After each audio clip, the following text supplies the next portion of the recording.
good. You know, sometimes you get your little brother excited when you're playing basketball and stuff, let him get the lead, and then you just come back and take it back.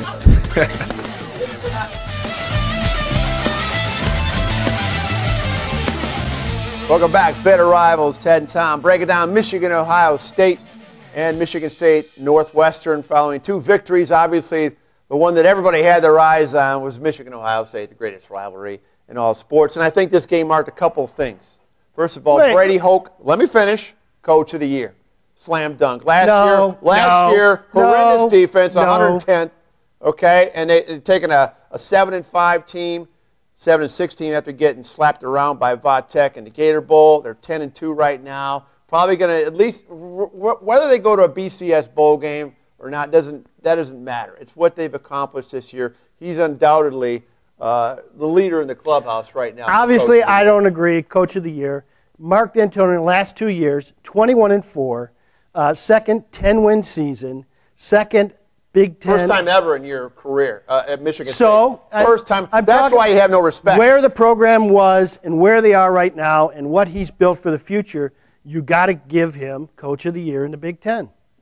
Brady Hoke, that was a 7-win team that he inherited, so he took them up 3 games. You played 4 or 5 teams that were 6-6. The yards that they gave up last year. Wait, if this was such a great rivalry game and it was so bitter, then why did you drop 1 spot in the BCS? I mean, that's how much respect they gave this game.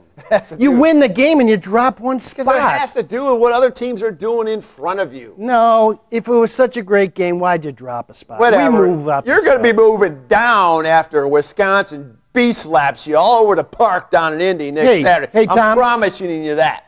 By the way, you were in the stadium for the Michigan Ohio State game. For the scum versus the Buckeyes. It was great. The intro, the video intro. You got Charles Woodson, you got Tom Brady, you got Brian Greasy. We're Michigan. We're Michigan. And all the graphics and all the national championships and all the Big Ten championships. And then the last one before the team comes out of the tunnel.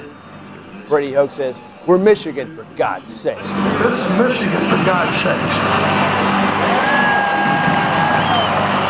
Like people would forget. What a moment. Like people would forget. They keep reminding everybody they're Michigan. Why? You're afraid we're going to forget you're not Michigan? I mean, geez, it's not like you're so self-involved that we're not going to realize that you're Michigan. The only other thing that did frustrate me a little bit down, I'm trying to find out how Sparty did in their little game down against Northwestern.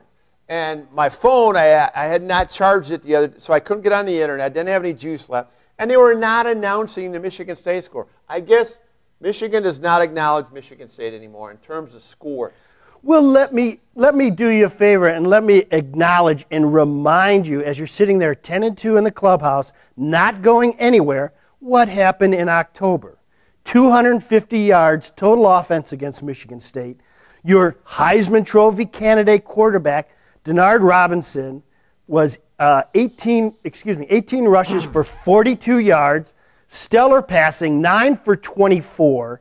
You got your butts kicked. I'm not denying that. Let me remind you of that as you live in the euphoria of a 10-2 season and hoping that you're going to get in the BCS, which you don't deserve, that you got your asses kicked. How do you know they're going to be in the BCS? You're already bitching about it. It hasn't even happened yet. Okay? Worry about that once you get your butt kicked. And then you can lament and whine like typical Sparty does. My focus is really Saturday for the Big Ten championship game. Right. That all your fans are going to be sitting in your living rooms watching. It's going to be a big L. Wisconsin's going to get business taken care of. It's an even game. It's a neutral site down in Indy. Before we get into that, I really would be remiss if I did not acknowledge what an outstanding career Kirk Cousins had in his career at Michigan State.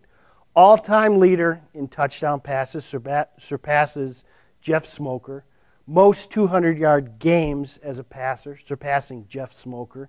And what a combination, Kirk Cousins to B.J. Cunningham. I mean... led a little cleaner life than Jeff Smoker, too. I can't go back, in my own memory, the best combination in my mind prior to Kirk Cousins and B.J. Cunningham would have to be Eddie Smith and Kirk Gibson.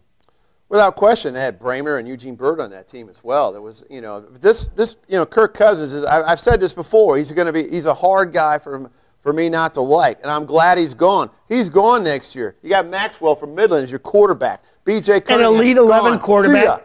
I tell you what, it's going to be a different. You talk about paybacks that Michigan had with Ohio State. Wait till next October when Sparty comes to the big house. Yeah, you know what? But ugly. I have heard that for the last 3 years. I'm going to hear it again another year, and we're going to beat you again. Oh yeah. We've got 2 starters we're losing off the 2 deep on defense, and in the Big Ten you win on defense. So bring it on. Okay, we're looking forward to that one. Looking forward to that. And also looking forward to the next segment. Bitter Rivals, Ted and Tom, back after this.